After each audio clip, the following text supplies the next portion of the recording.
Welcome to a special edition of America Uncanceled.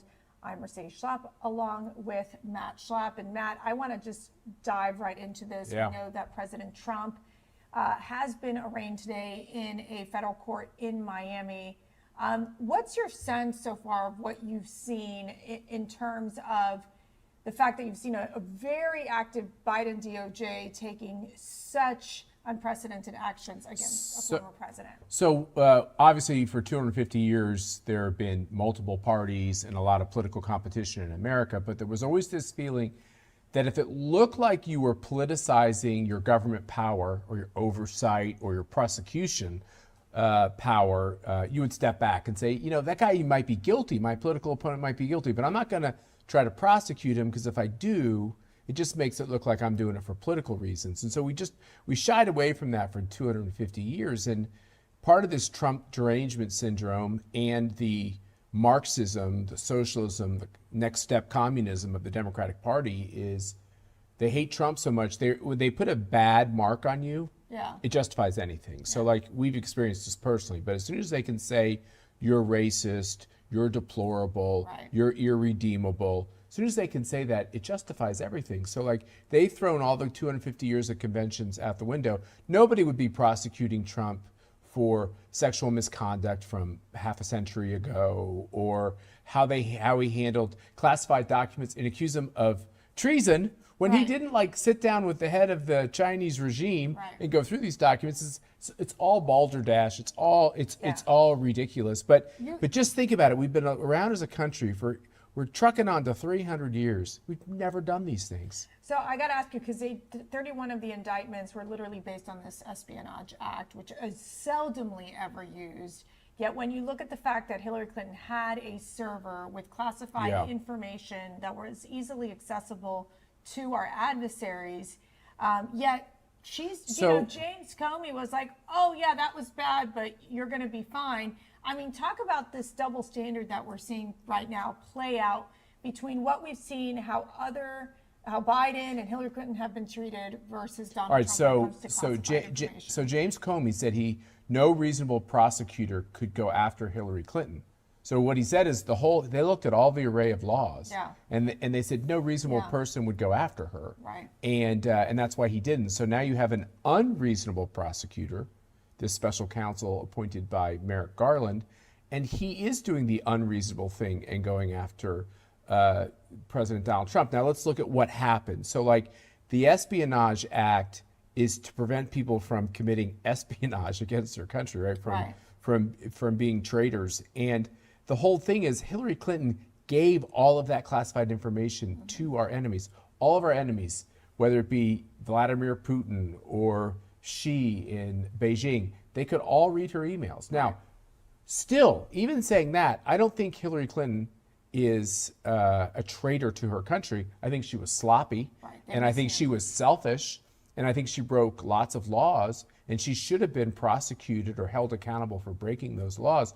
But her most serious infraction was the fact that this sensitive information got into the hands of our enemies. Nobody's making that claim with Donald Trump. So let me ask you, because while this is going on, we saw Senator Grassley basically talking about the fact that there's about 17 audio tapes right now where it's the Burisma executive where basically alleging that President Biden was involved in this exchange where he's receiving money from foreign nationals in return for policy favors while he was a vice president or senator. So the question becomes, why is this part being ignored in terms of the fact that we've seen an FBI whistleblower, someone who is very credible, yet you're seeing this cover up coming from the FBI? Look, there's no ignoring it. They could try to delay it.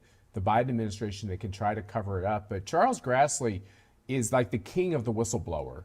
And if he has these tapes, if he has these documents, they're going to come to light. We're all going to watch them and listen to them.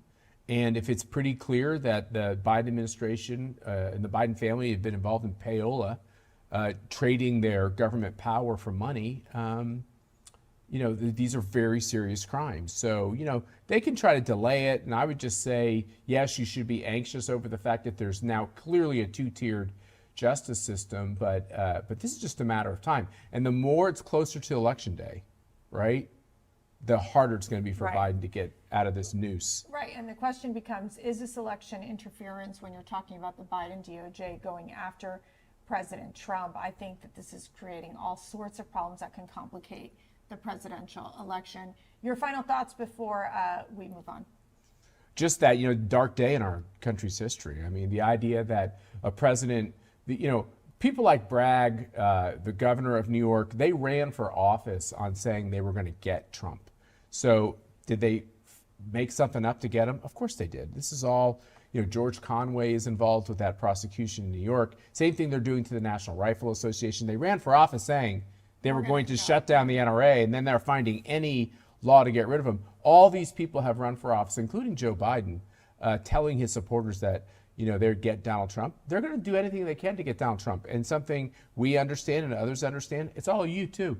Anybody who's an ally of Trump's policies and of President Trump, you're not going to be immune to the way that they're running justice in this country. How crazy that we're calling it justice.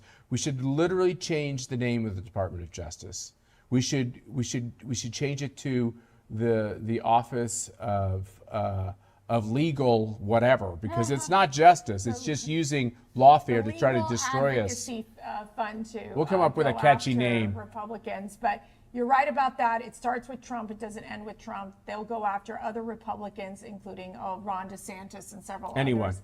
Anyone who's involved in trying to fight for this country and keep this country free. And we'll be right back with a great interview. Stay with us. How many pedophiles you got? 288. How many kids you found?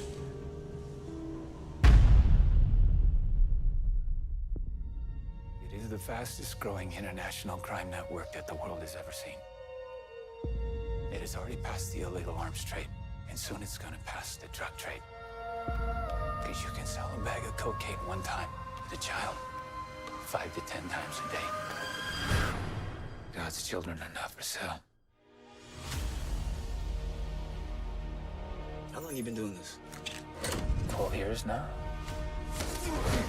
How many pedophiles you got? 288. How many kids you found? Timoteo, tú rescatas niños, ¿verdad?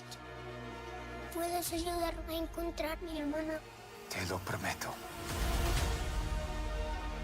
For Homeland Security, we can't go off rescuing Honduran kids in Colombia. Which means she'll disappear for good. Imagine walking into a room right now, seeing an empty bed. What we do?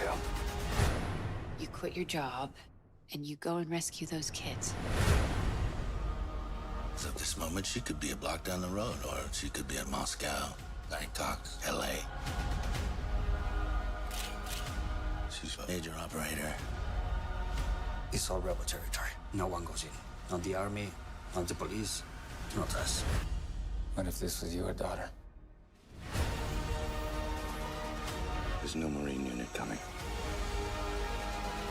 You're on your own. This job tears you to pieces. And this is my one chance to put those pieces back together. When God tells you what to do, you cannot hesitate.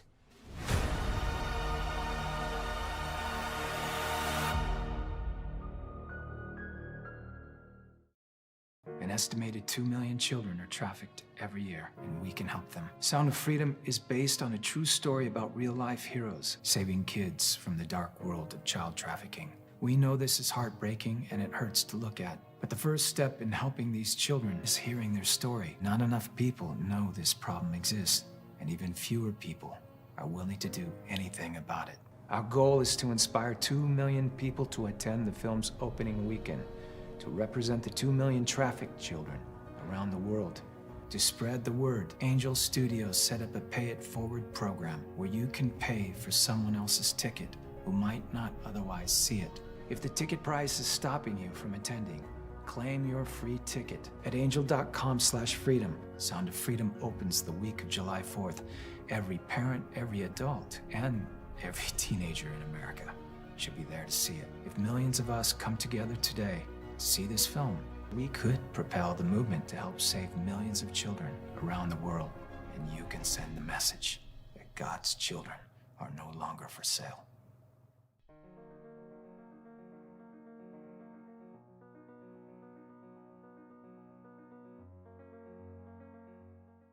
Well, you're not going to want to miss this movie, The Sound of Freedom. CPAC is going to have a special premiere of the movie here in Washington, D.C., and we're going to start to get a lot more active in this whole terrible evil of human trafficking. And one of the reasons why we've woken up to human trafficking is because we had a very moving event in Mexico, CPAC Mexico. And of course, this is Matt Schlapp, and I'm very sorry that my better half, Mercedes Schlapp, isn't with me for this interview because she was in Mexico with us, and it was just so moving to actually meet some of the victims, some of the kids, and the people who are helping raise these kids and get them out of this modern day slavery. And somebody who's become quite a wonderful friend in this effort to push traditional values, conservatism all over the globe.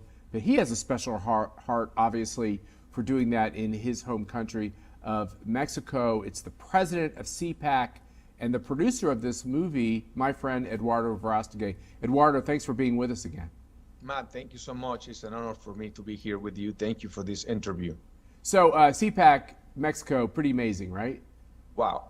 No words. I mean, I think it was one of the best events I've been involved, politically speaking. You know, we had more than 80 guests from all over the world who came to Mexico to talk about the things that really matters. You know, the things that if we don't come together and fight together, there's no way we're going to survive. And unity, you know, God bless the unity. And we were united, fighting for, you know, for our children, for our traditional values, God, country, family. It's just amazing. I can't wait for the sequel, which is going to be very soon, CPAC Mexico #2. We'll make a special announcement very soon, Eduardo, on that. But one more thing about our trip down to Mexico. You know what? You're right. We had these 80 speakers, these VIPs from people all over the world, but we had these candidates from all over the Western Hemisphere who wanted to be at CPAC to connect to this movement because that's very important currency back in their home countries when they run for office. You witnessed that. Yes. Well, it's a conservative movement. It's a, you know, it's a global movement. We are the true globalists. You know, when you hear this word, globalists are the enemy because they are professional thieves. They steal our words. They steal everything from us. They steal the word love. They steal, you know, the rainbow, which is, you know, a covenant between God and his people. They are professional thieves. You know, we are promoting universal values. God came to save the world. So we are fighting for the same values all over the world.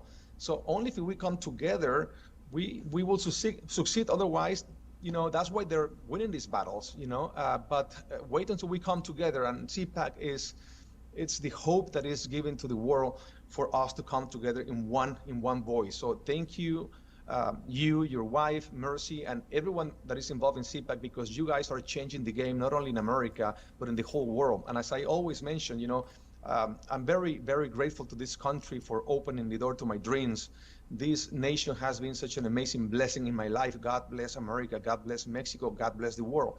But you guys are the big brother. This is the most powerful country in the world. Whatever happens here has an impact, not only in the United States, but in the whole world. So the work that CPAC is doing is changing not only America, but again, the world. So thank you for that, Matt. Well, thank you for your kind comments. And I would try to speak a little Spanish to you, but it's so terrible and you would laugh at me. So I'll skip that and simply say that one of the issues, like I said, we really was pushed in our face, you can't avoid it, was this issue of trafficking and what the hate that came from the government in power in Mexico today, all those thugs that were outside our conference, the real communist haters that it wasn't just like for theatrics. These people are evil and they really mean to do us harm. And these cartels that are pushing human trafficking, that are unfortunately have gained a lot of power under the presidency of Joe Biden around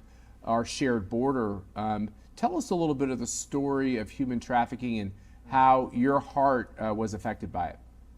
Well, Matt, I met Tim Ballard 8 years ago in Los Angeles, California. He was with his team, ex-Navy SEALs, ex-CIA agents, ex-FBI agents.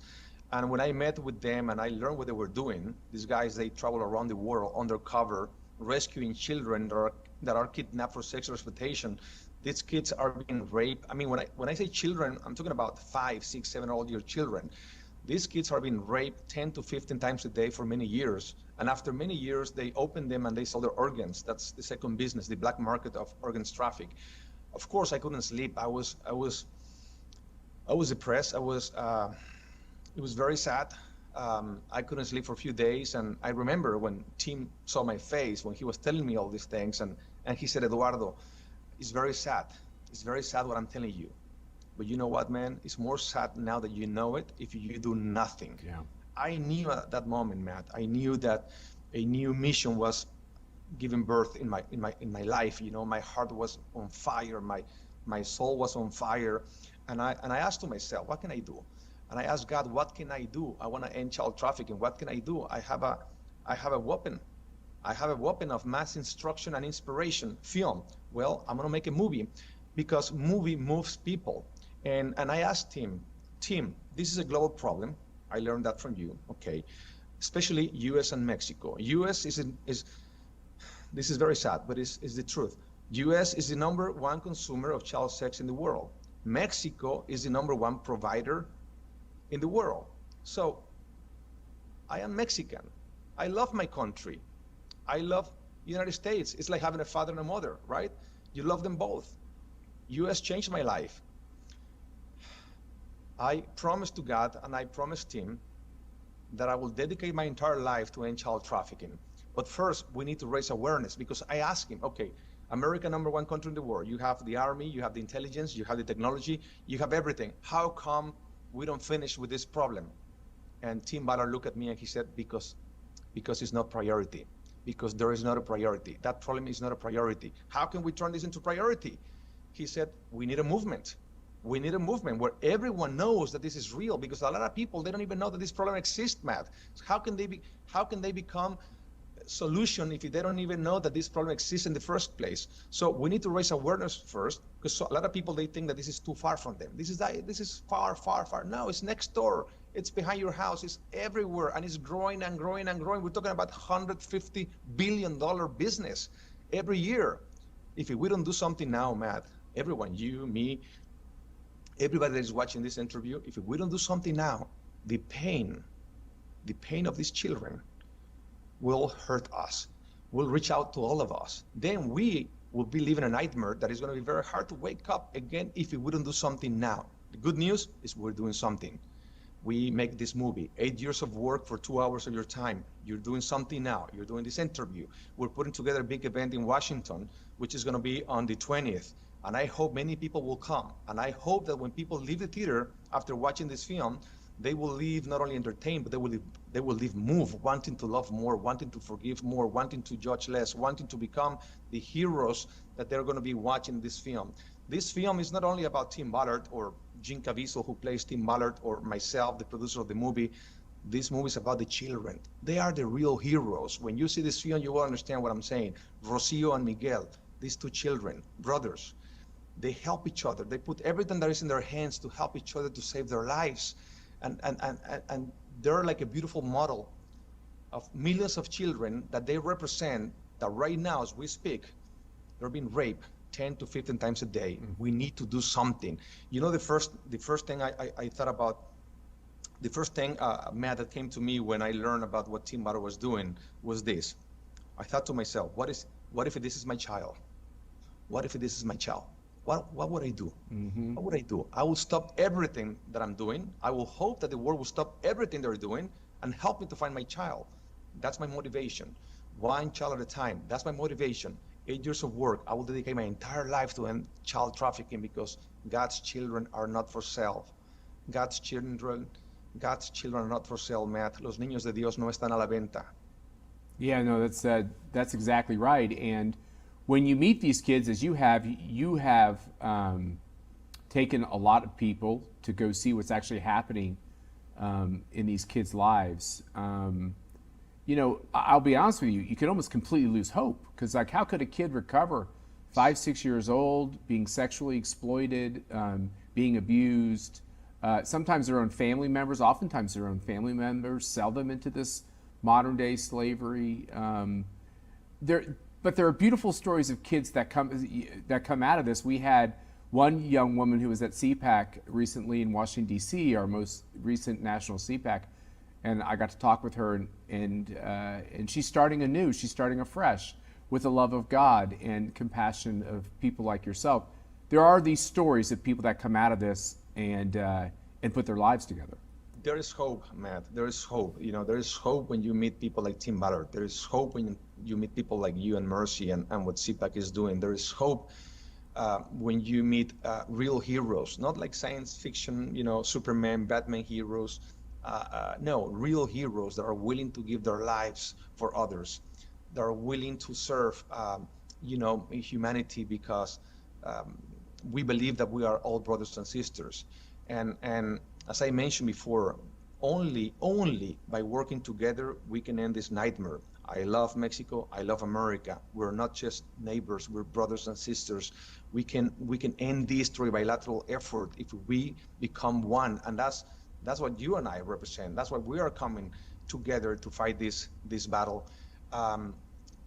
There's nothing more horrible, Matt, than child trafficking. I mean, in Mexico right now, as you and I are talking, we started this interview maybe 15 minutes ago. In the next 15 minutes, we're gonna lose 2 more. Every hour, 3, 4 children disappear in Mexico. Every day, 57. Every year, 21,000. Those are the official numbers. I think there's a lot more than that. Yeah. But forget about the thousands of millions.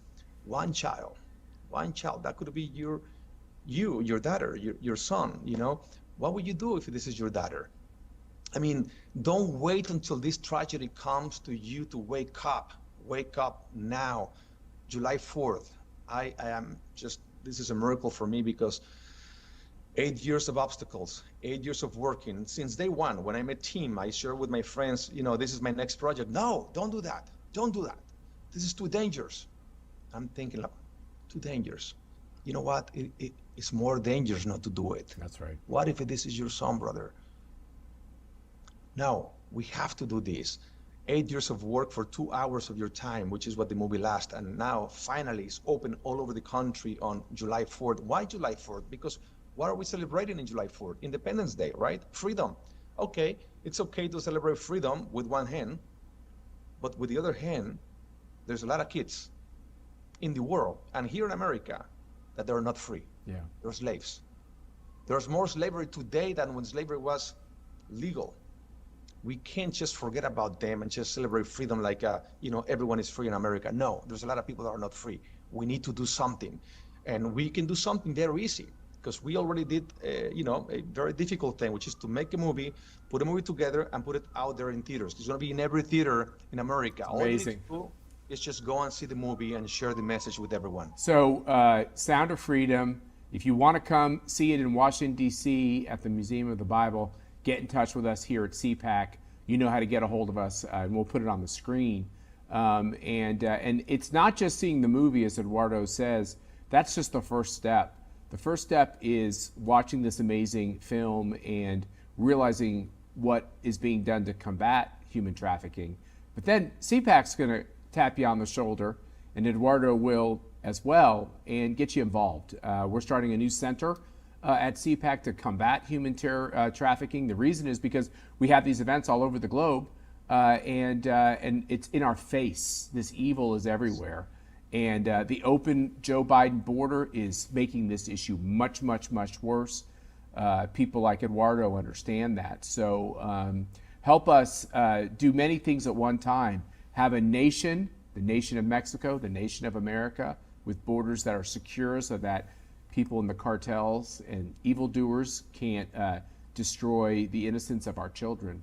And it starts with getting involved and getting informed. And so go see this wonderful movie. Now, Eduardo, the movie is amazing. CPAC Mexico was amazing. But you've got bigger dreams than just running a nonprofit or making an impact on issues you care about. You really care about your country. And a lot of people are talking to you about, hey, maybe it's time for you to get involved in politics. Donald Trump was a really successful businessman and then got involved in politics. You've been a very successful businessman and actor. Are these people crazy when they say, Eduardo Verástegui, run for office, run to be the president of Mexico? Well, you need to be crazy, a little crazy, but crazy for love. Una locura de amor. Yeah. That's how we say it in Spanish. Crazy of love for God and for your people. And I'm crazy for God and I'm crazy for my people. I love Mexico. We need to save Mexico. There's a lot of people asking me to do this. I'm not a politician, Matt. I'm a filmmaker. I'm an outsider. But I believe that everyone should be involved in politics, one way or the other, because there's no empty chairs in politics. There's people making decisions that affect the destiny of the country, if not forever, for many years. And the things that are happening in Mexico right now, politically speaking, are not going well. And I'm thinking about it. I'm praying about it. At the end of the day, all I want to do is God's will. So I've been praying every day. This cannot come from me, because otherwise it will be a disaster. I'm asking God every day, if this is from you, please open all the doors and let me know, because all I want to do is your holy will. But if it's not, please close all the doors and let me know and make it very obvious, because I cannot see neither hear what you can. All I'm saying is that please pray for me. I have to make a decision very soon, very, very soon. And you will know what the decision will be, Matt. Well, I know of a certain strategic communications director who is going to be very involved if you decide to run for the presidency. My wife, Mercy, is going to be like her daily task to make sure that you do everything you need to get the job done. And I know what it's like to be the subject of her daily list of things you must do. Are you ready for that, Eduardo? You know what? You're not. You're never ready for something like this, but God is. Yeah. And that's why this project has to be completely, holding his hand. That's the only way, I mean, presuming that you have the answers, presuming that you know how to do certain things to save your country, that would be a lot of pride. You will destroy your country, you will destroy yourself. Projects like this, you have to get in your knees. I'm Catholic, I pray the rosary every day, and that's my biggest weapon, and my devotion to Our Lady of Guadalupe. And every day I'm praying, please help me to discern, and all I want to do is your will. And if it is your will, I'm willing to die for this mission. I'm willing to die for my country, and then we'll see. We'll see. Right now is a lot of discernment. It's the most important decision in my life that I have to make very soon. But I'm not alone. The majority of the people in Mexico, they want change. They want a different direction. We are a very rich country where a lot of poor people are living. Something is missing. There's a lot of corruption. There's more poverty right now in Mexico. There's more insecurity right now in Mexico. No, enough is enough. We need to do something. The outsiders, they need to come inside and clean the house, because there's a lot of corruption inside. Well, we're going to join you in your prayers for discernment from the Holy Spirit to know what God's will is for you in your life. This is a really important decision. It's really important to the people of America that Mexico be strong and self-sufficient, and I think you said it so eloquently. And Sound of Freedom, we really encourage you all to go. If you can't get to our screening at the Museum of the Bible on June 20th, go to the movie theater near you. It opens on July 4th. Go see Sound of Freedom, and then get involved to push back on this terrible modern scourge of human trafficking. 2 million tickets, that's the goal, because there's 2 million kids that will be trafficked this year. So the goal is 2 million tickets because we're competing with Disney. And you know, Disney is corrupting your children. Disney is like the Goliath, right? Sound of Freedom is like the little David. Sound of Freedom wants to save your children. So the competition is going to be very brutal. Only with your help, we can become David that will defeat Goliath. So 2 million tickets. You can visit our website, soundoffreedommovie.com, soundoffreedommovie.com, or just follow the Angel app. Angel Studios here is our distributor. A lot of studios passed, Matt, in the beginning. They didn't want this film to be out. They didn't want America to see this film. They say, no, this is not a good business, whatever. They passed, Netflix, Amazon, everybody passed. And thank God for Angel Studios because they saw the light. They saw, they're passionate about this movie, and these guys are doing an amazing job. This movie is going to be all over the country in every theater, but it's up to you if we succeed and if we, stay longer in theaters so we can send this message to Hollywood and to the world. Then we can, put the pressure that we need to put so we can change legislation, so we can save these children, so we can end this nightmare. God's children are not for sale. Let's work together. Let's make America and Mexico great together, hermano. All right, amen, hermano. And once again, Sound of Freedom is the movie. Go watch it. Stay tuned for the dates for CPAC Mexico, our second one, which will be making public soon. And also join us in our prayers for our friend Eduardo as he considers his political options in the great country to the south of us in Mexico. Eduardo, thanks for joining us again on America Uncanceled. Viva Estados Unidos, viva Mexico, That's viva right. la Virgen de Guadalupe. God bless you. That's right. Thank you, my friend. And we'll see you all soon.